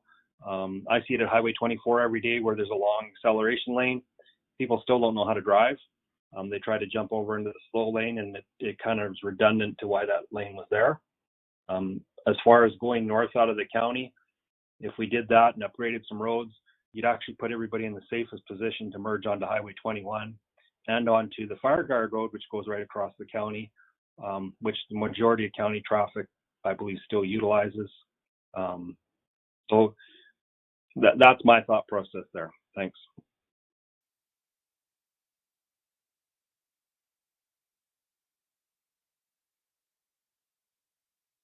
Is there any, okay, so the acceleration lane, I've got concerns about that because are we as a county accepting liability for anything that happens on the acceleration lane? Because we're putting it in. Like, am I talking through my head? Am I misunderstanding? The way it is right now, AT has approved that because that's the way it was done, right? So now we put an acceleration lane in there. Are we not, as the county, because we've put that road in there, accepting some sort of liability that if somebody decides to come out and there's an accident at the end of the acceleration lane, if it, you know, because we're modifying that. So if you can explain to me that there's not going to be any more liability, then I can sort of live with it. But I think we're accepting liability because as soon as we put something we put in on it, I think we create a liability. I mean, right now we don't have anything to do with it because it's all provincial. We put an acceleration lane into it. Maybe I'm looking at it wrong. Through the chair, so once, I guess, sorry, when we design this, everything is to AT standards. We've been working with them as far as making sure that it's acceptable to their current standards for this highway corridor. So all the engineering has been approved by them. We've obtained a permit from them, which is their sign off to say that it's up to their standard and they're okay with it. So once it's constructed, it does get turned over to them and there is no liability on us for that lane once they've accepted it. I don't know if that answers fully your question, but. And at the end of the day, anybody can be litigated, like in the event of an incident. But I think what the court would look at, like if you put in a turning lane, you're decreasing the risk to the safety, like you're improving the safety. That's why it's being proposed. I think that would be looked at not as a liability, but as a mitigation to a potential liability that we invested in. So, I mean, obviously litigation is complex and I would never even think to speak to, like, I don't think anybody on our staff would necessarily be able to speak to that. I don't think that's fair. But in terms of investing in safety, I don't think that increases our liability, let's put it that way. That's my own, just like unqualified personal opinion. If administration like has I don't think they'd be presenting it if they felt that it increased our liability, but it's a good question to ask. When we're asking that question, maybe we can ask the other question. If we've had a report that it's unsafe and we choose to do nothing about it, does that increase our liability? Because you can never sign off on something you never do.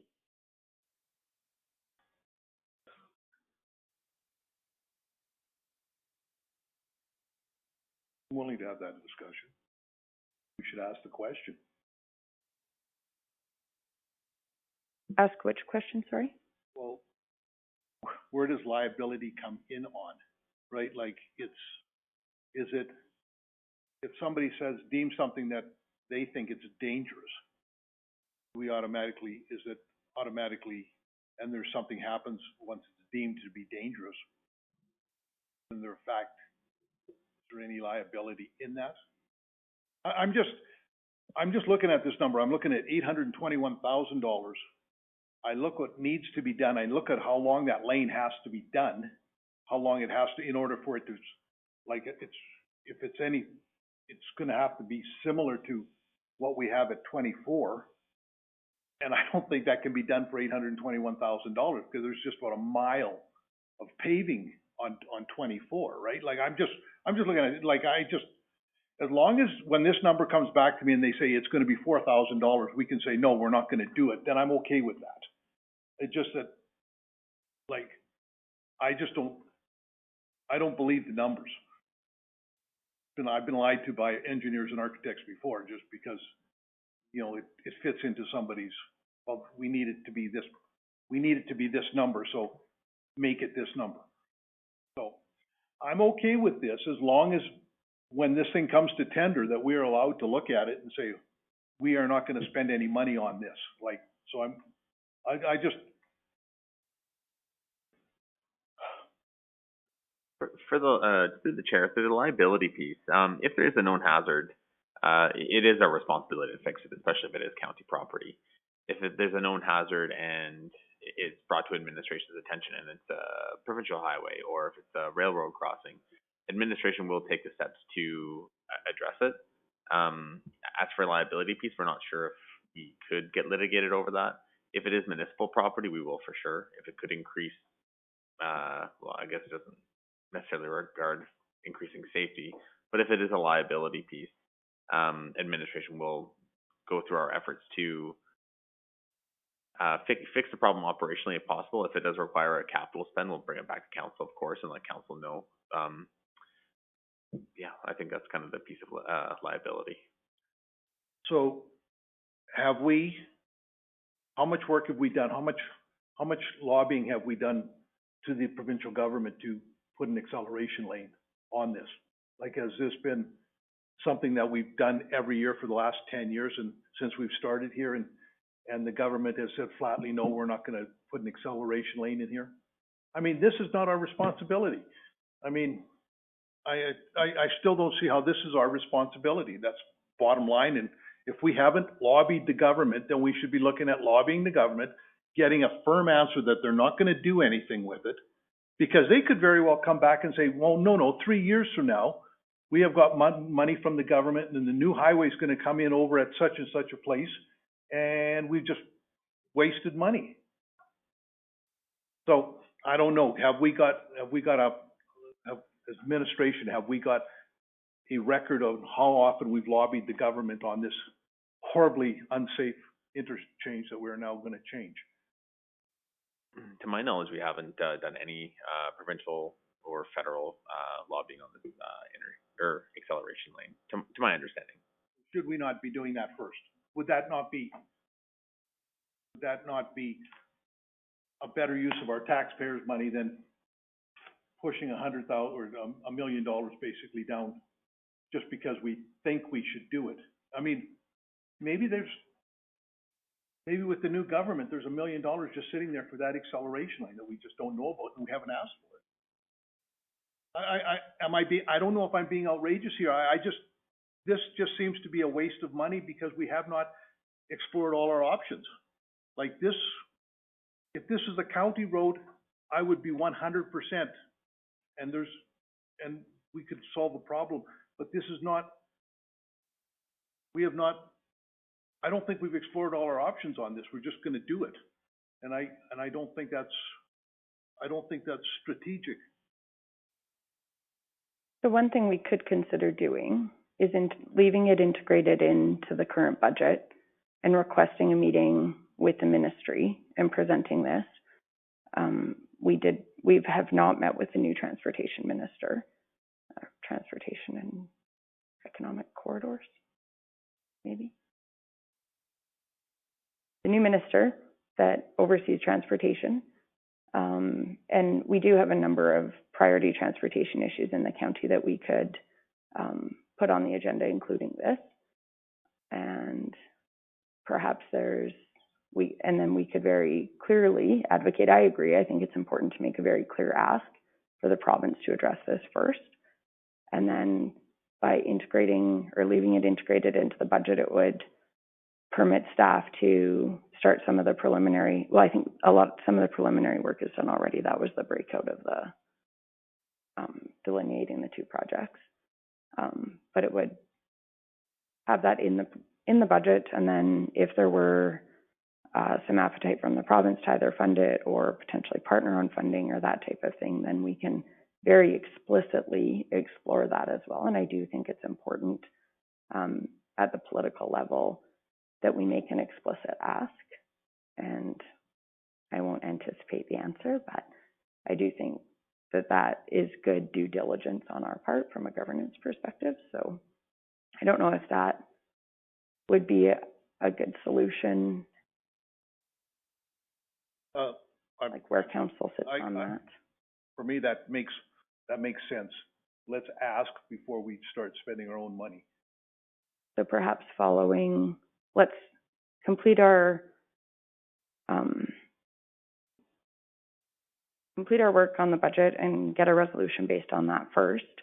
And then following that, perhaps you could put forward a resolution directing administration to request a meeting with the ministry and to draft a brief just outlining some of our sort of high priority transportation discussion points with the ministry. I'm good.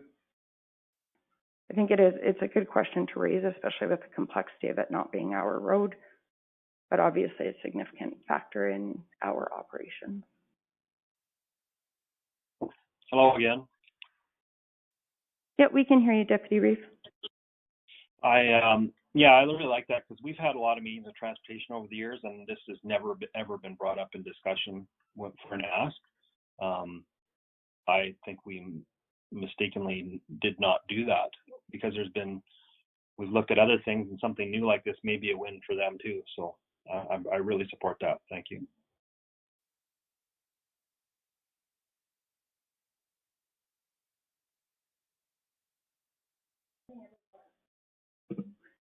Any other questions or discussion on the budget?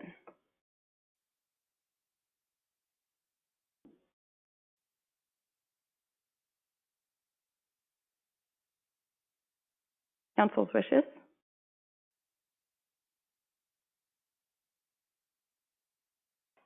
I'll move that council approves the interim operating budget 2023 to 2025 as presented. Any questions or discussion?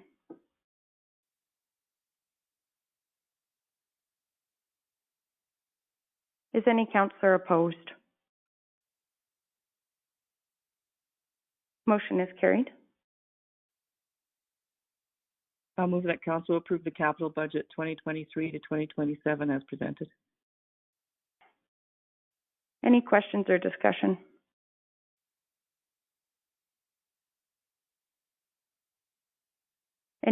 Is any councillor opposed? Motion is carried. I'd like to make a motion to direct administration to contact transportation and discuss our infrastructure, or whatever, like our paved roads, including the one that's the county here, this acceleration lane, and I'm not sure how that needs to be done, but I would like to. Does that make sense? You know the gist of what I'm saying. I just can't say it. Perhaps direct administration to request a meeting with the Minister of Transportation and prepare a brief for council, including the acceleration lane on Highway 1 at Range Road 243. That would be it exactly. And other high priority transportation matters or issues. Yes. And I note that you're right, it's the Minister of Transportation and Economic Corridors. Perfect, thank you. Clarity. That's, I thought it was, but thank you. Minister Dreeshen, I think. Any questions or discussion on the motion? Is any councillor opposed? Motion is carried. Just one quick matter. Administration had circulated a potential sort of statement following the approval of the budgets today. I did have just a couple of concerns, or didn't necessarily 100% agree with what was proposed. I know it was a recommendation.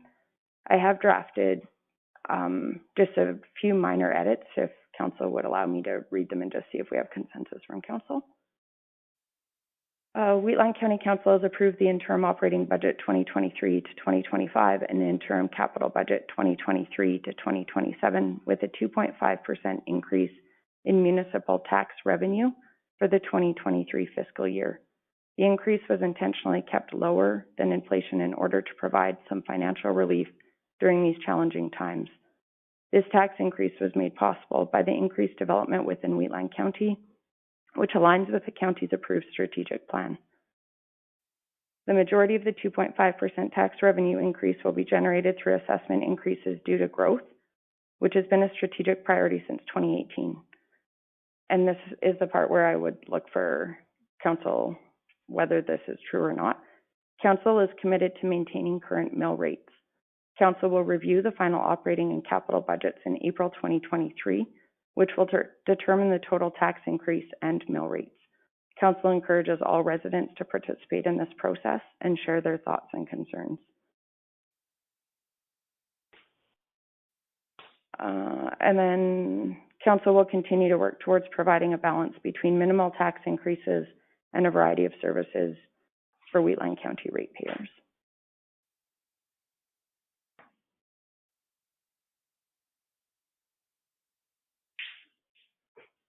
Does any councillor have any concerns with a statement to that effect? Just one. Yep, please go ahead, Councillor Kester. You mentioned since been a growth thing since 2018. I believe all previous councils have been actively supporting sustainable growth. This isn't a new initiative since 2018. Even the West Highway 1, what year was that done? I would say just previous councils. I wouldn't put in a date. My thoughts. That's a good point, Councillor Kester, and actually so my apologies, I was doing this sort of this morning. That piece was a little bit redundant as well. So perhaps we could just take part of that, like just clarify that the tax increase, we can clean up the language a little bit, but take the reference to the date out, but basically say that has been aligned with council's strategic priorities or something like that. And administration may want to clean this up, but I'm just looking at more the general gist of it. Communications often will draft a statement based on sort of the RFD, based on council discussion, based on the resolutions that are passed. What I was hoping is that we might be able to make a public statement with the commitment to maintain current mill rates with the recognition, like there's that commitment, but we're not necessarily bound to that if there's some extreme unforeseen. Say there's a significant reduction for some reason in our assessment that was not anticipated. It gives us that, obviously we have that discretion, but we are making that commitment at this point based on the current budgets.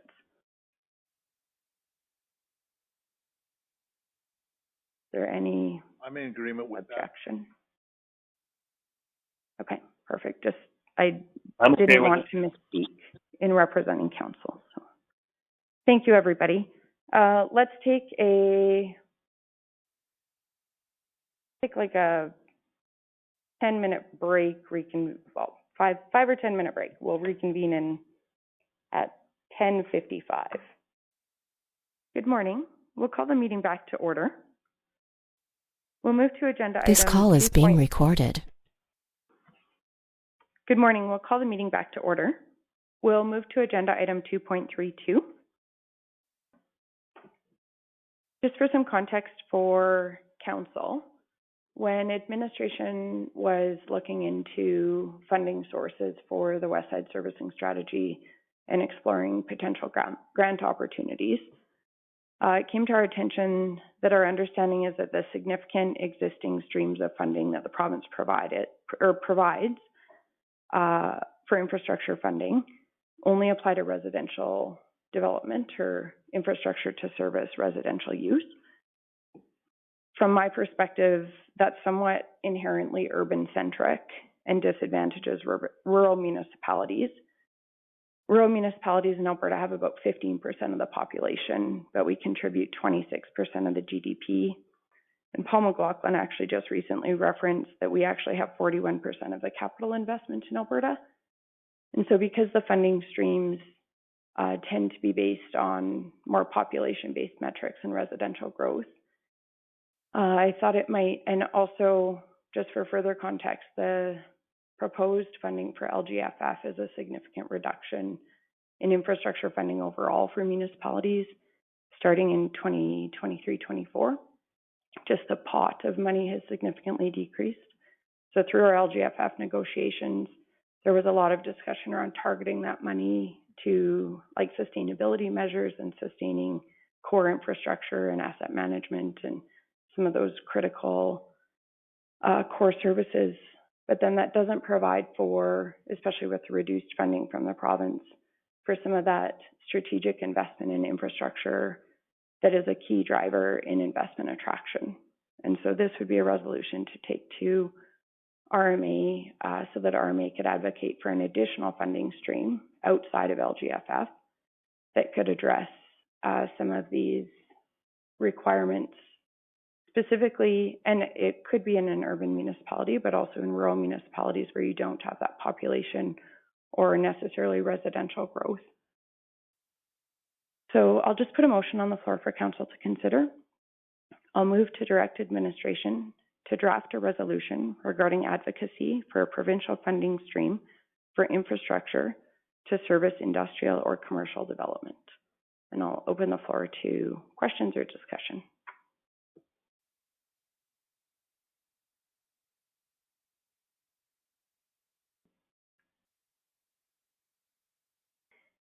Did you want to add anything about investment attraction, for purposes of investment attraction, just to make it kind of more?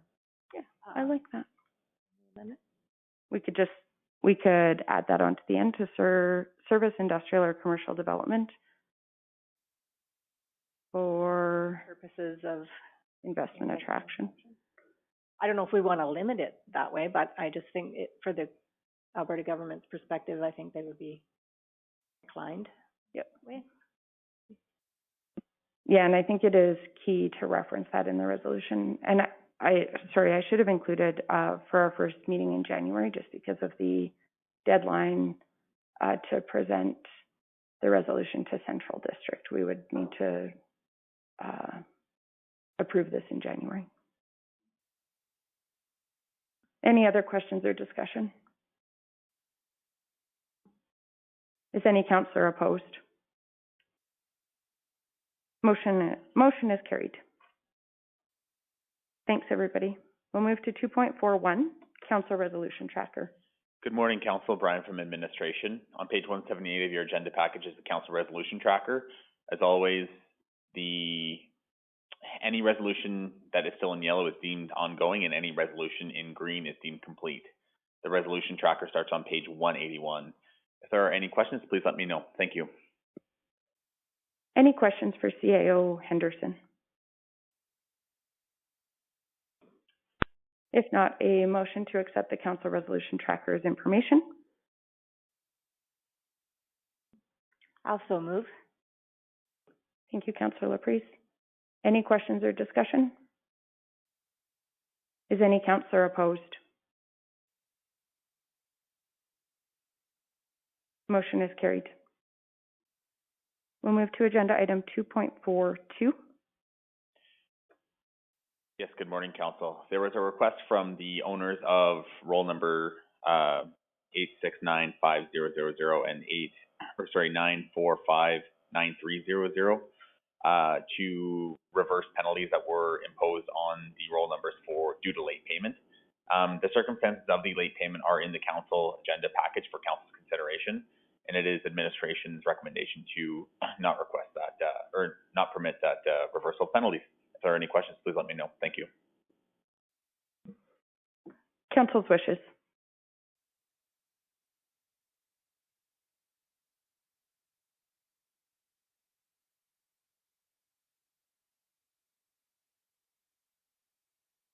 Personally, I'm feeling charitable, I guess. I think about a poor clerk who, I don't know, just sent it off without checking the address it was being sent to.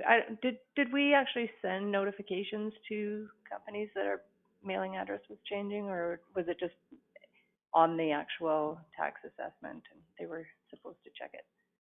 So the county undertook an advertising, I guess, notification process. So this was due to Canada Post.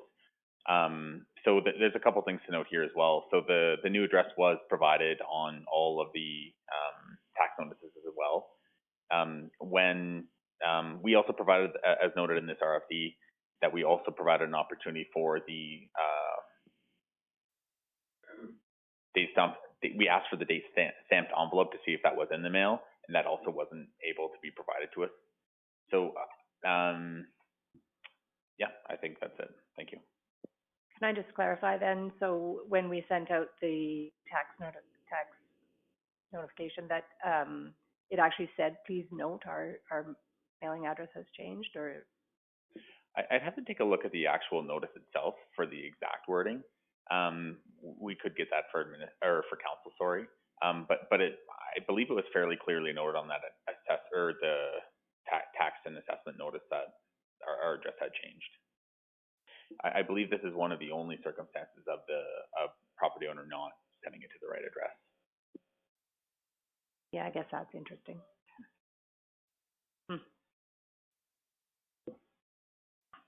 Seems to be I understand where, it just seems like, do they have a history of being late? And it looks like from their letter that they mailed it July 7th, which is a week later. It seems to be a substantial penalty for, doesn't look like, it looks like it's, incompetence rather than malice, I guess, for, like, somebody made a mistake on their end. I usually say, well, they screwed up, but I think there are extenuating circumstances here, so. Yeah. It's my concern with going like outside of the current tax bylaw is the precedent of like making an exception. We have had requests before based on error, and it don't get me wrong, like I am very sympathetic, but we have had, I can recall like a ratepayer, like, well, several ratepayers, but like even residential ratepayers where an error has been made. To my recollection, we have not made an exception, and that was based solely on applying the tax bylaw consistently and ensuring that we're not setting a precedent for making exceptions, recognizing that, you know, there is the unique factor in this scenario where the Canada Post address change is a factor. So I definitely see that side of it. But I do have a concern just with consistency and with potential precedent.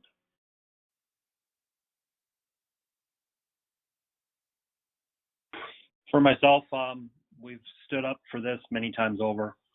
So I'll make the motion that council deny the request to cancel the tax penalty for roll number 869-5000 and 945-9300.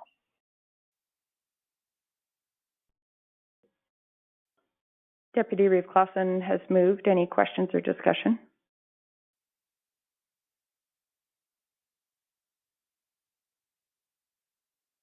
Is any councillor opposed?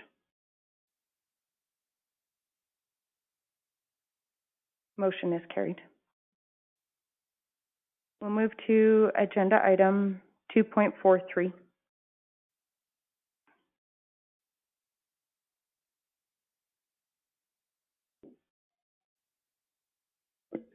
Good morning, Council. My name is Cindy. I'm with Fire and Emergency Services, and I'm here to present a resolution that Council approve the Joint Quality Management Plan for Fire Services and authorize the Reeve and Chief Administration Officer to sign the final document as presented.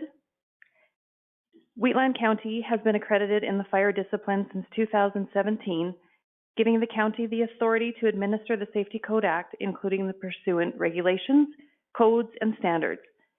It also includes any Alberta amendments that are in force and applicable in all parts of the Alberta Fire Code, fire investigations, and public education. Wheatland County Fire Services was approached by the Village of Standard and Village of Hazard in September of 2021 requesting assistance in administering their Fire Services Quality Management Plan, or the QMP. At that time, the villages were not accredited in the fire discipline and depended solely on the Office of the Fire Commissioner for inspections and investigations. A subcommittee was established, which included the CAOs of the villages of Rockyford, Standard, and Hazard, Wheatland County Fire Services, and the Fire Safety Codes Officer.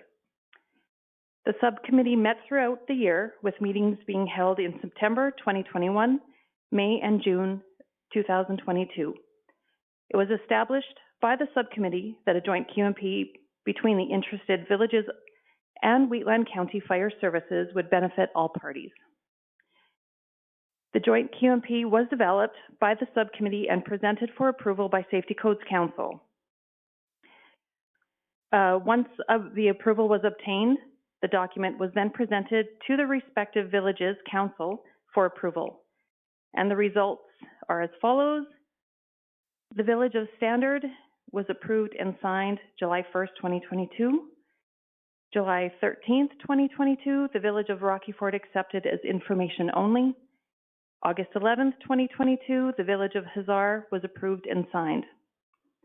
The Manager of Emergency and Fire Services discussed the results with the respective fire chiefs, and the Village of Rocky Ford appreciates the offer of the county but prefers to have their QMP administered by the Office of the Fire Commissioner. They have been advised if they choose at any time to enter into the joint QMP, they are welcome to do so. Thank you.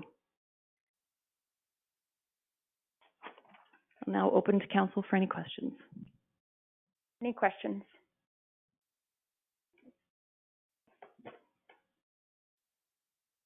No questions, council's wishes. I had a question. Yep, please go ahead, Deputy Reeve-Clausen.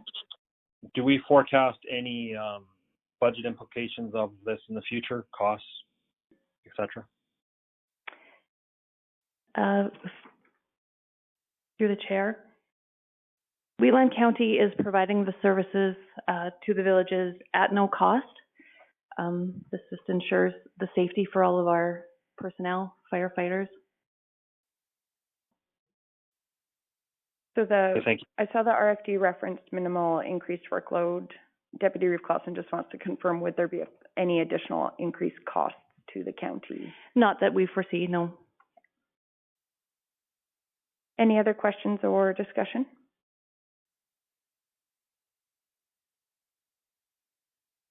The only other thing I guess I would ask is we do have that document outlining ways that we collaborate with the villages. Would it be possible, if this is approved, to add that to that document, obviously noting that it's a service just to the villages of Standard and Hazar? Or a collaboration? Yes, we could. Yeah, we can add that. Any other questions or discussion?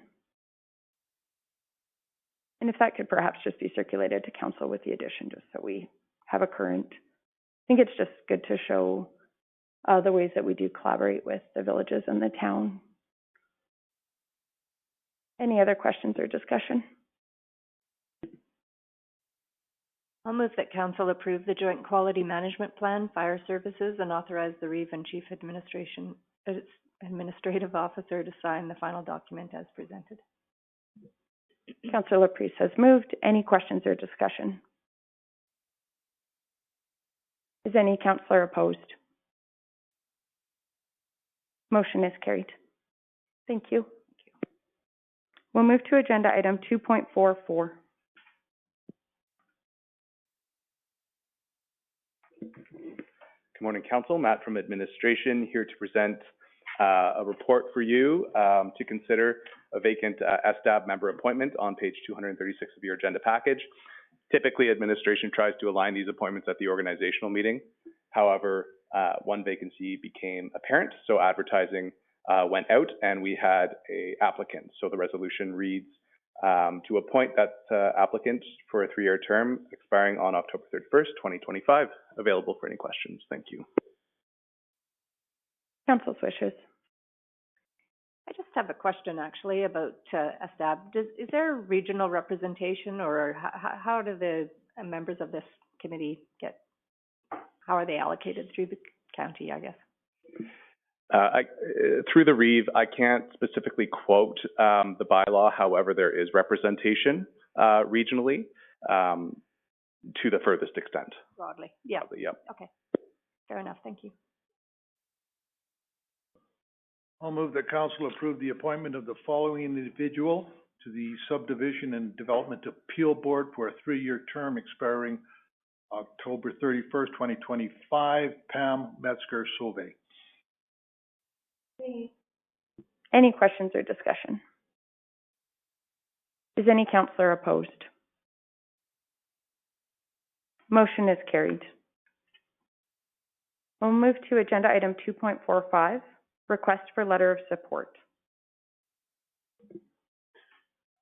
Yes, good morning, Council. Brian from Administration. Yesterday, there was a request from the Ready Group for a letter of support regarding their project. We did circulate it to Council yesterday at 2:43. If there are any questions about the letter of support, please let us know. Thank you. I have a question about the letter of support. Are we sufficiently informed about the process that we know that this wouldn't impact people's water wells or anything to inject carbon Sequestration. Thank you.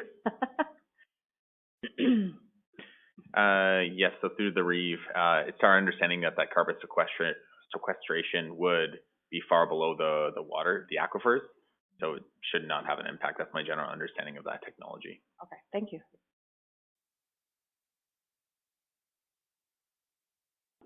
Council's wishes.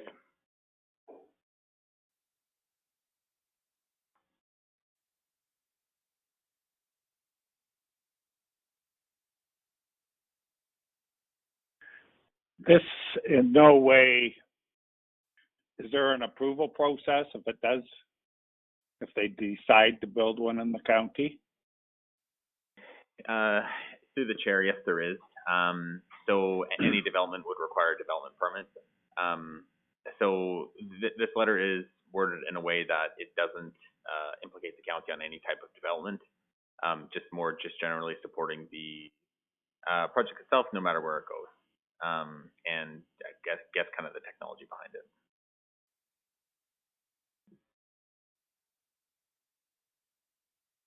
Any other questions or discussion?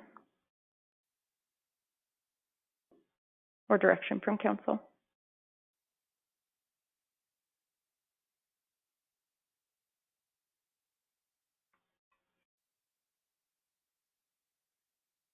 Sorry, I'm not sure how to make the motion, but I'll thank you very much. I'll move that council authorize the REEV to sign a letter of support for the project Reconciliation Energy Transition, Inc. Ready? Any questions or discussion? Is any councillor opposed? Motion is carried. We'll move to agenda item 3.1, correspondence and information. We have correspondence from the Honourable Minister Ellis regarding victim services, and from the Gleason and District Library, their annual report.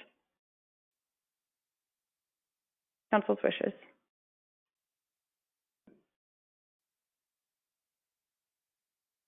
A question, Amber, that I wonder if you know, for the Gleason Library, I really appreciate this report. It's good to see where they're at. But curious if they have money in the bank or anything. They've kind of given the budget and expenses and are hopeful that they don't have any major expenses kind of thing. But do you know anything about whether they have any funds? I don't.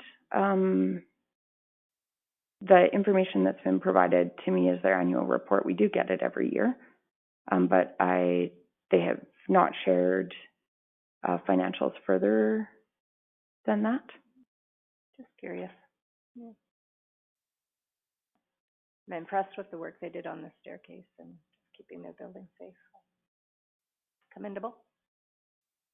It's a beautiful historic building. I'll move that council accept the following following items as information. Minister Ellis correspondence dated December 6, 2022 regarding victim services and the Gleason and District Library 2022 annual report. Any questions or discussion? Oh, sorry. I just noted in their report. Just use your microphone. I just noted in their report that their outside stairs, which they repaired, they didn't think they were going to be partaking in another casino. And these casino things are so difficult to get hold of that I believe that we should probably approach them and see if we cannot allow them to continue not sign off on that. And if we can't get volunteers from the community, because I would volunteer to work on a casino as opposed to spend money on a library. That's just me, but I think casinos are such a great generator of funds to walk away from that just because they can't get from the area. But I think from the general area, I think we could probably do something. So I don't know if we direct a letter to them to Perhaps we could just do it informally as individuals. I would also volunteer. Okay. I can email council if anyone else is willing to do that, and then maybe we can reach out to our networks and just see rough numbers, if we could gauge how many individuals we could get that would be willing to volunteer. I know Kevin, my husband, would volunteer as well. I wholeheartedly agree. Yes, me and Brian would both. Yeah, so I maybe nothing needs to be done. Maybe we just reach out. I can reach out. To reach out to and say, look, we can get this, I think it'd be a good idea, so. I really appreciate that. Thank you. Any other questions or discussion? Is any councillor opposed? Motion is carried. We'll move to agenda items 4, and I'll move us into closed session. Is any councillor opposed? Motion is carried. Move us out of closed session. Is any councillor opposed? Motion is carried. There's motions arising.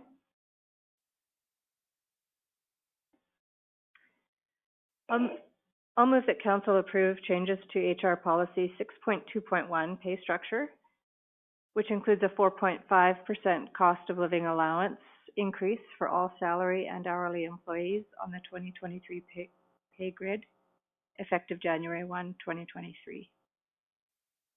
Any questions or discussion? Is any councillor opposed? Motion is carried. I move that council approve changes to the HR policy 6.2.7 vacation pay in order for the vacation pay percentage for hourly employees to align with market standards effective January 1st, 2023. Any questions or discussion? Is any councillor opposed? There's opposition, so we'll do a roll call vote. Deputy Reeve Clausen. Opposed. Councillor Laprise. I'm for it. Councillor Bigger. In favor. Councillor Eichert. Opposed. Councillor Kester. In favor.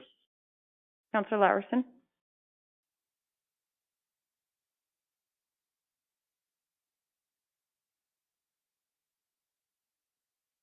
Councillor Laursen. And now I can hear you guys again. I don't know what happened. I'm just What was calling the the question? vote on recommended resolution 2. Okay.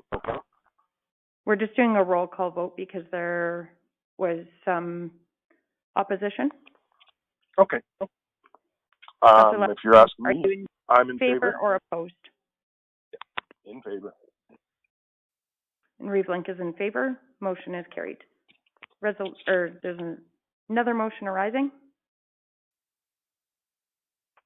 I'll move that council approve changes to HR policy 6.4.1 organizational chart that includes additional positions, position title changes, and departmental reporting changes, effective January 1st, 2023. Any questions or discussion? Is any councillor opposed? Motion is carried.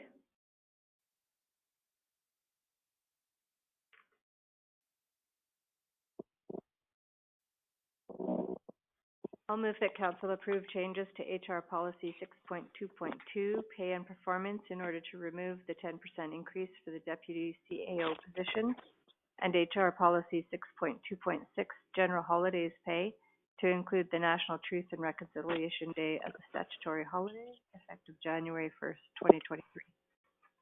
Is any questions or discussion?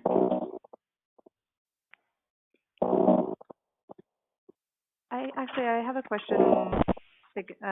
So in our policy, we talk about it as a general holiday. Is that the same as a statutory holiday? Yeah, I think so. I think it's meant to be a statutory holiday. Same. Okay, thank you. Any other questions or discussion? Is any councillor opposed? Motion is carried. I don't believe there's any other motions arising from the closed session. That brings us to the conclusion of our agenda. Adjourned. Hope everybody has a wonderful holiday and a good rest. Merry Christmas. Merry Christmas.